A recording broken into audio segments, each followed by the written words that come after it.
Several images, a brilliant orange sunrise peaks just above a rugged horizon. In the foreground, slopes of sand. A thin layer of sand dances over a dune with a breeze. Ridges of sand lie in a beige and blue landscape. A hill of white sand slopes up to the right, ripples of sand flow down. A land in constant motion. Dynamic and ever-shifting. A ridge of sand cascades evenly. Here, natural forces play out before our eyes on a journey that turns rock to dust. Light and shadow cast crevice-like depressions in a mound. Where evolution moves in fast forward. A lizard scampers left, red and yellow blooms amid green foliage. And life adapts or disappears. A spindly and bare branch in the sand. A rattlesnake bears its forked tongue. A darkling beetle scurries on sand. All of this unfolds in one of the world's greatest wonders, White Sands National Monument.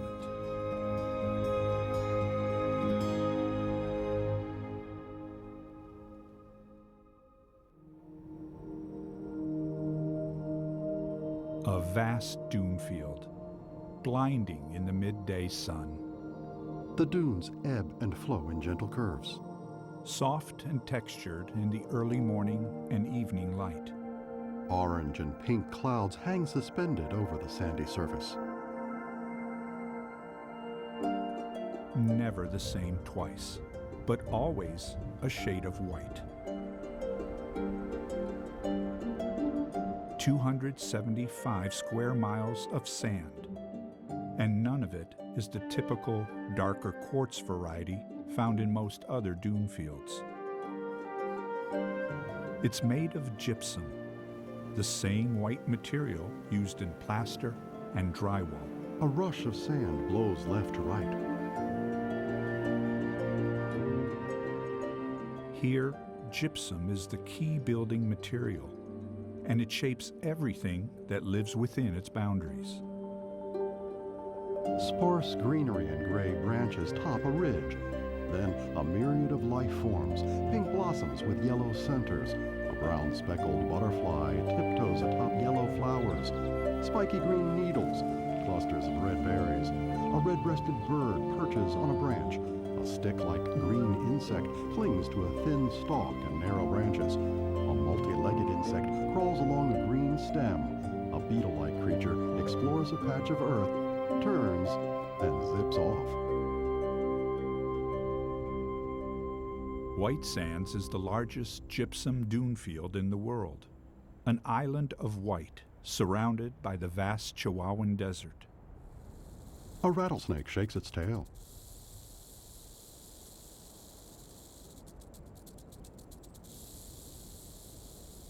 In a world of white dust and sand, most animals' chances of survival improve if they blend in. A small tan mouse almost fades away into shadow and gray sand. The rattlesnake flicks its forked tongue. The mouse scurries off. Many animal species at White Sands have become lighter colored, avoiding detection and staying cooler in the hot sun. White Sands is one of the best examples in the entire world of the process of adaptation. Eric Bree Rosenblum, University of Idaho. In the surrounding desert in New Mexico, most of the animals are dark to match the dark environment. At White Sands, many different animal species have evolved to become white to match the dunes. This is most obvious in some of the lizard species, which you'll notice are very light in color and that they match their background very well. A few thousand years ago, when the white sand dunes formed, lizards would have come into that new environment and they would have been dark. The darkest lizards would have been eaten by predators, and the lighter lizards would have survived better and passed their genes along to the next generation. A bluish-gray lizard. Over time, the lizards evolved to become lighter and lighter, until we have what you see today. The lizard's head is blue-green. The reason why this is so exciting to me as a biologist is that it gives us a window into the process of evolution, and it allows all people to see evolution in action. The lizard turns its head and beady eyes front. from above the wide expanse of the sands. It takes a perfect combination of water, wind, and other conditions to create White Sands Dunefield. The key ingredient, gypsum, comes from the surrounding mountains, which are rich in the mineral. A mountain stream. Snowmelt and rain dissolve the gypsum and wash it into mountain streams. The gypsum-infused water runs down the mountainsides. Then from the mountains, it flows to the lowest point in the monument, Alkali Flat and Lake Lucero on the western edge of White Sands. When this water evaporates, it leaves the gypsum behind in the form of selenite crystals. The crystal is softer than a human fingernail and easily splits apart. This is where the gypsum might come to rest if it weren't for another force that shapes White Sands, the wind. The crystals are amber bars poking from the desert floor. From above, curling folds of sand. In the spring, it often blows hard from the southwest. And when it reaches 15 to 17 miles per hour, it picks up any gypsum the size of a cornflake or smaller. Like bumper cars, the gypsum pieces bounce, roll, and slam their way northeast. They start out coarse. As they tumble, they break into smaller and whiter pieces, and then end up as fine grains, almost as soft as talcum powder. Pushed by the wind, grains of gypsum sand pile up into dunes, which move across the desert like waves. Dr. Richard Langford, University of Texas. One of the surprising things about White Sands is how young they are. Most of the dune field formed between 4,000 and 7,000 years ago. Geologically, that's almost like yesterday. In comparison, most of the southern New Mexico landscape is 500,000 to 1 million years old. So almost the entirety of the dune field formed in a very short time, less than 1,000 years, during a time of high temperatures and accentuated drought. It's been very dynamic, with a wide variety of new dunes forming and being destroyed over the last several thousand years, and they're still forming today. From high above, the dunes zigzag like twisting white snakes. Newly formed dunes, exposed to the wind, can advance 38 feet in a year. At the other extreme of the dune field, dunes on the outer edges creep just inches, anchored in place by plants. At the heart of the field, dunes move about 12 to 15 feet a year.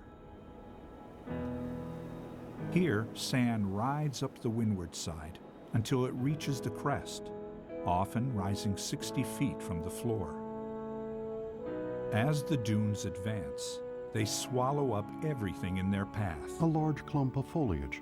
To survive, plants must adapt to the dunes' constant movement. Brown grasses. Grasses grow quickly, and before they're covered by the dunes, scatter seeds that winds carry to other open areas. Dunes can engulf stationary yucca plants. To stay above the surface, they grow a longer stem. They stretch as the dune rises. There might only be 10 feet of the yucca showing on the surface, with another 30 feet running down into the dune.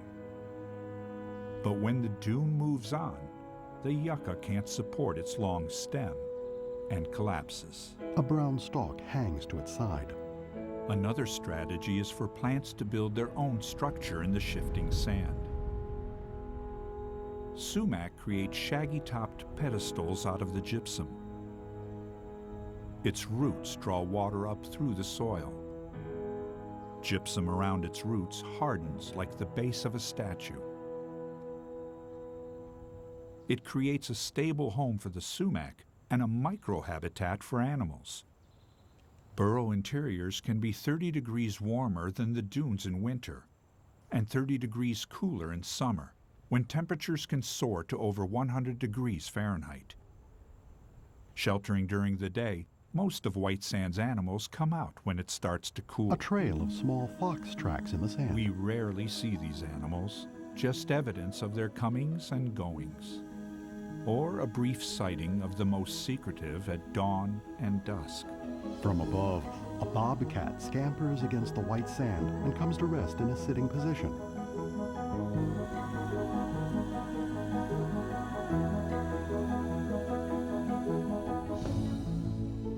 With nightfall, the desert is transformed. In a dark orange sky, a crescent sliver of moon seems to sink swiftly below the dark horizon. Hundreds of stars twinkle in a black sky. It becomes another world, which most of us only glimpse when a kit fox or other animal strays close enough to trigger a remote camera. Lightning flashes. All of this life depends on one thing: water. Clouds roil and curl. Rays of light pierce through. In late summer, moisture-laden clouds build along the surrounding mountains. Some push over the top and into the basin. Raindrops splatter the sandy surface.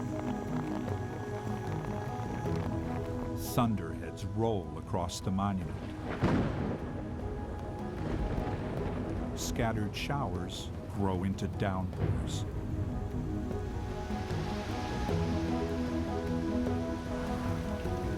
This is known as monsoon season. A puddle reflects white clouds. Still, rainfall averages less than 10 inches per year. What makes White Sands different from most other deserts is that it holds onto much of this water. Surrounded by mountains, White Sands is at the bottom of a basin shaped like a bathtub with no drain. So rain and runoff flow to the lowest area, Lake Lucero and Alkali Flat. Standing water mirrors shrubs and sand. At the wettest times of year, there's standing water in the middle of the desert. And Lake Lucero briefly refills. 11,000 years ago, a much bigger lake known as Lake Otero covered this area. Life was drawn to its waters.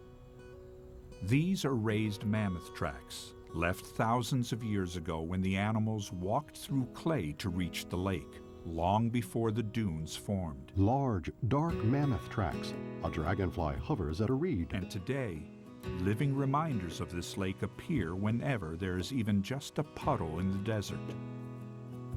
Add water, and from out of the sand, brine shrimp emerge. Tiny wriggly brine shrimp squirm, then swim. Their eggs may lay dormant on the desert floor for dozens or even up to 100 years, waiting for the water to return.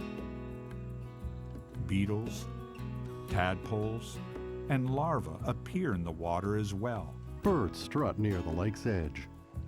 They attract hunters. Ducks and shorebirds feast during this brief period of plenty. Next, a shimmering sunset on the horizon.